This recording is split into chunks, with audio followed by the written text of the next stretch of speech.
ತಹಸೀಲ್ದಾರಾಗಿರ್ತಕ್ಕಂಥ ಎಲ್ಲ ನನ್ನ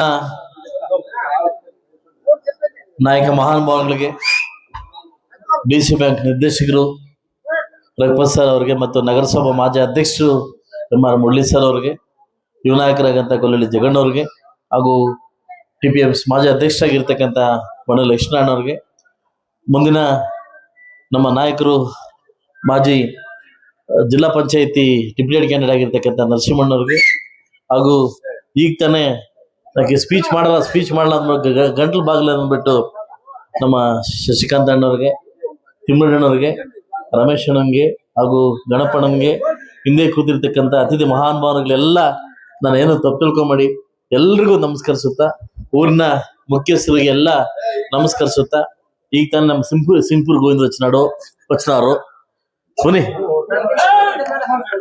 ಈಗ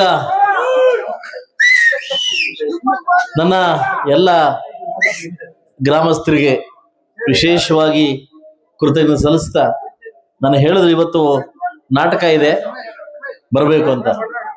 ನಾನು ಈ ಮಳೆಗಾಲದಲ್ಲಿ ಏನ್ ನಾಟಕ ಅನ್ಕೊಂಡೆ, ಒಂದ್ ಕೊಂಚ ಗಮನ ಮಾಡ್ರ ಬರ್ಬೇಕು ಅಂತ ಕರೆದಾಗ ಏನ್ ಆಡಕ್ ಹೋಗ್ತೀರಿ ಇವತ್ತು ಮಳೆ ಬರ್ತದೆ ಅಂತ, ಮಳೆಗಾಲದಲ್ಲಿ ಯಾಕೆ ಆಡಕ್ ಹೋಗ್ತೀರಿ ಅಂತಂದು. ಎಲ್ಲ ಬೇಸಿಗೆ ಕಾಲದಲ್ಲಿ ನಾಟಕ ಆಡೋದು ನೋಡಿದ್ವಿ ಬಯಲು ಸೀಮೆದಲ್ಲಿ, ಬಯಲುರಂಗನ. ಬಟ್ ನಾನು ಫಸ್ಟ್ ಟೈಮ್ ನಾನು ನೋಡ್ತಾ ಬಾಳ ಸಂದರ್ಭದಲ್ಲಿ ಮಳೆಗಾಲದಲ್ಲಿ ನಾಟಕ ಆಡೋದು ಫಸ್ಟ್ ಟೈಮ್ ನೋಡಿದ್ದೆ ನಾನು. ಅದು ಶ್ರೀಕೃಷ್ಣ ಲೀಲು ಅಂತ. ಸೊ ಏನೋ ಜಾಸ್ತಿ ಗಲಾಟೆ ಮಾಡೋದು ಹೆಂಗಸರು ಬೈತಾರೆ ಗಣಸರು ಶ್ರೀಕೃಷ್ಣ ಲೀಲು ಆಡೋದು ಅಂತ. ಸೊ ಹಂಗೆ ಶ್ರೀಕೃಷ್ಣ ಲೀಲೆಗಳು ಅಂತಂದ್ರೆ ಶ್ರೀಕೃಷ್ಣ ಆಡ್ತಕ್ಕಂಥ ಲೀಲೆಗಳು ಅಲ್ಲಲ್ಲ, ಆತನ ನಡೆದಿರ್ತಕ್ಕಂಥ ದಾರಿ.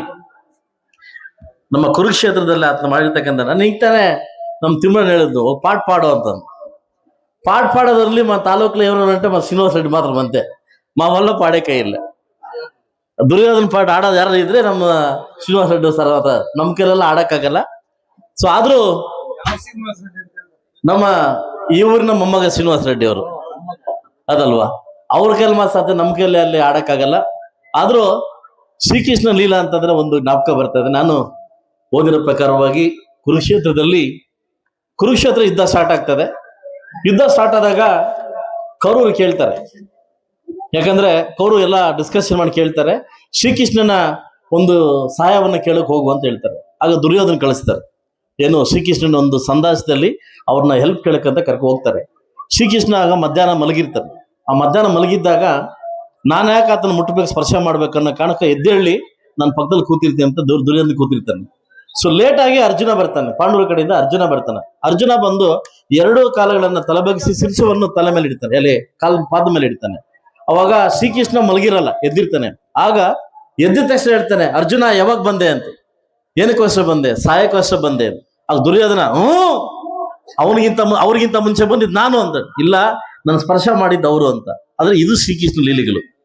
ಶ್ರೀಕೃಷ್ಣ ಎಲ್ಲವನ್ನೂ ಗೊತ್ತಿದ್ರು ಕೂಡ ನಿದ್ದೆ ತರ ಆಕ್ಟ್ ಮಾಡಿ ಪಾಂಡವರಿಗೆ ಗೆಲ್ಲಿಸಲೇಬೇಕು ಅನ್ನೋ ಕಾರಣಕ್ಕೋಸ್ಕರವಾಗಿ, ಅಧರ್ಮ ಎಲ್ಲಿರುತ್ತೆ ಅಧರ್ಮಕ್ಕೋಸ್ಕರ ನಾನು ಬರ್ತೀನಿ ಅನ್ನೋ ಕಾರಣಕ್ಕೋಸ್ಕರ ಶ್ರೀಕೃಷ್ಣ ಎದ್ದೇಳ್ತಾನೆ.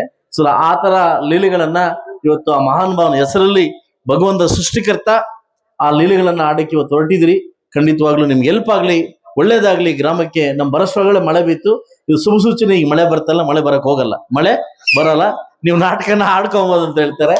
ಇನ್ನ ಅಭಿವೃದ್ಧಿ ಪಥ ಅಂತ ಬಂದಾಗ ನಮ್ಮ ಸಿದ್ದನಹಳ್ಳಿಯಿಂದ ಹಿಡಿದು ನಮ್ಮ ಇವರು ಬೇವಳಿಯಿಂದ ಹಿಡಿದು, ಸೊ ನಮ್ಮ ಇಲ್ಲಿ ಮಾರನಹಳ್ಳಿಯಿಂದ ಹಿಡಿದು, ಅಂಬ್ಲಿಕಲ್ ಅಂತ ಹಿಡಿದು, ಕೊತ್ತೂರಿಂದ ಹಿಡಿದು ಕುನಬಂಡೆಯಿಂದ ಹಿಡಿದು, ಕುನಬಂಡೆಗೆ ಒಂದು ಬ್ಯಾಲೆನ್ಸ್ ಇದ್ದೀನಿ, ತಾತಘಟ್ಟಕ್ಕೆ ಒಂದು ಬ್ಯಾಲೆನ್ಸ್ ಇದ್ದೀನಿ. ಈ ಎಲ್ಲಾ ಪಂಚಾಯತಿಯಲ್ಲಿ ಕೂಡ ವರ್ಕ್ಗಳು ಕಂಪ್ಲೀಟ್ ಮಾಡ್ಕೊ. ಕೋಟ್ಯಾಂತರ ರೂಪಾಯಿ ವರ್ಕ್ನ ನಾನು ಕಂಪ್ಲೀಟ್.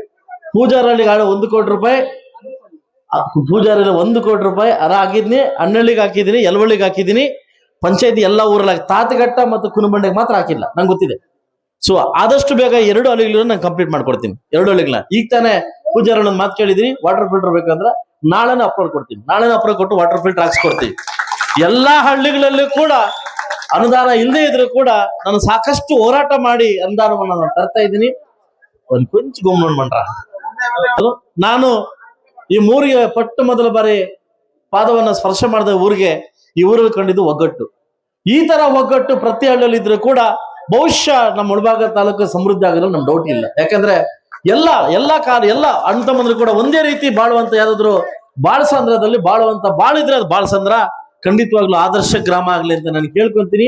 ಆದಷ್ಟು ಬೇಗ ನೀವೇನ್ ಕೊಟ್ಟಿದ್ದೀರಿ, ನಿಮ್ಗೆ ಆರೋಗ್ಯ ಕೇಂದ್ರ ಬೇಕು, ಏನು ಹಾಸ್ಪಿಟ್ಲ್ ಬೇಕು, ಸಮುದಾಯ ಭವನ ವಿತಿನ್ 15 days ಅಲಾಟ್ ಮಾಡ್ಕೊಡ್ತೀನಿ. 15 ದಿವಸ ಸಮುದಾಯ ಭವನ ಹಾಕೊಡ್ತೀನಿ.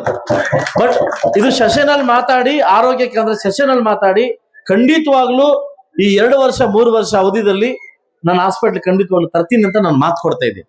ಇದನ್ನ ಯಾಕಂದ್ರೆ ಸೆಷನಲ್ಲೇ ಮಾತಾಡ್ಬೇಕು, ಇದನ್ನ ನನ್ಗೆ ಹಾಸ್ಪಿಟ್ಲ್ ಬೇಕು ಅಂತ. ಇದು ನನಗೆ ಸಮುದಾಯ ಭವನ ನಾಳೆ ಹಾಕೊಡ್ತೀನಿ, 8 days ಅಲ್ಲಿ ಹಾಕೊಡ್ತೀನಿ. ಸೊ ಇದು ಮಾತ್ರ ನಾನು ಖಂಡಿತವಾಗ್ಲೂ ಮಾಡ್ಕೊಡ್ತೀನಿ. ನನಗೆ ಒಂದು ಮಾತು, ನೀವು ಖುಷಿಯಿಂದ ಒಂದು ಮಾತು ಹೇಳಿದ್ರಿ, ನನ್ಗೆ ತುಂಬಾ ಖುಷಿ ಆಯ್ತು.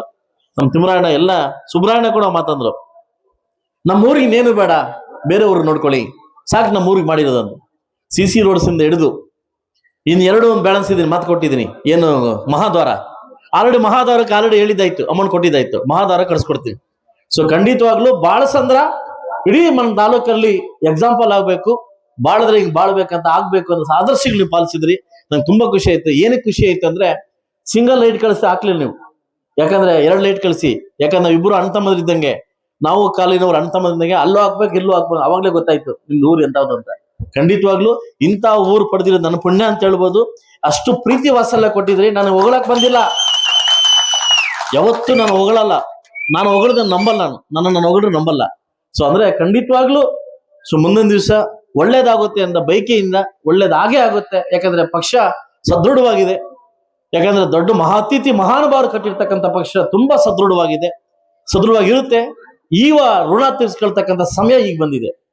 8-9 ವರ್ಷಗಳಿಂದ ನನ್ನ ಕರೆದು ಹಾರ ಹಾಕಿ, ತಮಟೆ ಹೊಡೆದು, ಡ್ಯಾನ್ಸ್ ಹೊಡೆದು, ನಮ್ಮನ್ನ ಎತ್ತು ಪಟಾಕಿ ಹೊಡೆದು, ಆ ಬಿಸಿಲಲ್ಲಿ ಎತ್ಕೊಂಡು ತಿರುಗಿರ್ತಕ್ಕಂಥ ಋಣ ತೀರಿಸ್ಕೊಳ್ತಕ್ಕಂಥ ಸಮಯ ಗ್ರಾಮ ಪಂಚಾಯತಿ ಎಲೆಕ್ಷನ್ ಬಂದಿದೆ. ಇವತ್ತು ನಾನು ನಿಮ್ ಮಾತು ಕೊಡ್ತಾ ಇದ್ದೀನಿ, ಒಬ್ಬ ಶಾಸಕನಾಗಲ್ಲ, ಒಬ್ಬ ಸೇವಕನಾಗ ನಿಮ್ ಮಾತು ಕೊಡ್ತಾ ಇದ್ದೀನಿ. ನಿಮ್ಮ ಋಣ ತೀರ್ಸ್ಕೊಳ್ತಕ್ಕಂಥ ಸಮಯ ಬಂದಿದೆ. ಖಂಡಿತವಾಗ್ಲೂ ನಾನು ಮಾತು ಕೊಡ್ತಿದ್ದೀನಿ. ನಮ್ಮೆಲ್ಲ ನಾಯಕರು ಸೇರಿ ನಿಮ್ಮ ಋಣ ತೀರ್ಸ್ಕೊಂತೀವಿ. ಆ ಸಮಯ ಬಂದಿದೆ, ನಾವು ತೀರ್ಸ್ಕೊಂತೀವಿ. ಬೂತಲ್ಲಿ ನಮ್ಮನ್ನ ಹೊತ್ತು ತಿರುಗಿ ನೀವು ಎಲ್ಲೆಲ್ಲೋ ಹೋಗಿ ಕರ್ಕೊಂಡ್ಬಂದು ಓಟ್ ಹಾಕ್ಸಿರ್ತಕ್ಕಂಥ ಋಣ ತೀರ್ಸ್ಕೊಳ್ತಕ್ಕಂಥ ಸಮಯ ಬಂದಿದೆ. ಖಂಡಿತವಾಗ್ಲೂ ನಾವೆಲ್ಲ ಒಗ್ಗಟ್ಟಾಗಿ ಬಂದು ನಿಮ್ ಋಣ ತೀರ್ಸ್ಕೊಂತೀವಿ ಅಂತ ಹೇಳ್ತಾ, ಖಂಡಿತವಾಗ್ಲೂ ನಾಟಕ ಟೈಮ್ ಆಗ್ತಾ ಇದೆ. ಇವರು ನಾವು ಆಡ್ತಕ್ಕಂಥ ನಾಟಕ ಎಲ್ಲ ಸುಮಾರು ಜನ ಕಾಯ್ತಾರೆ, ಯಾವಾಗ ನಿಲ್ಲಿಸ್ತೀವಿ ಅಂತ ಹೇಳ್ತಾ ಇದಾರೆ. ಸೊ ಆದಷ್ಟು ಬೇಗ ನಿಮ್ಗೆ ಒಳ್ಳೆ ರೀತಿಯಲ್ಲಿ ಆಗ್ಲಿ ಅಂತ ಹೇಳ್ತಾ, ಇಷ್ಟು ಪ್ರೀತಿ ವಾತ್ಸಲ್ಯ ಕೊಟ್ಟಿದ್ದಕ್ಕೆ ನಿಮ್ಮೆಲ್ರಿಗೂ ಶಿರಸವಾಗಿ ನಮಸ್ಕರಿಸ್ತಾ ನಾನು ಮಾತು ಮುಗಿಸ್ತಾ ಇದ್ದೀನಿ. ಎಲ್ರಿಗೂ ಒಳ್ಳೇದಾಗ್ಲಿ.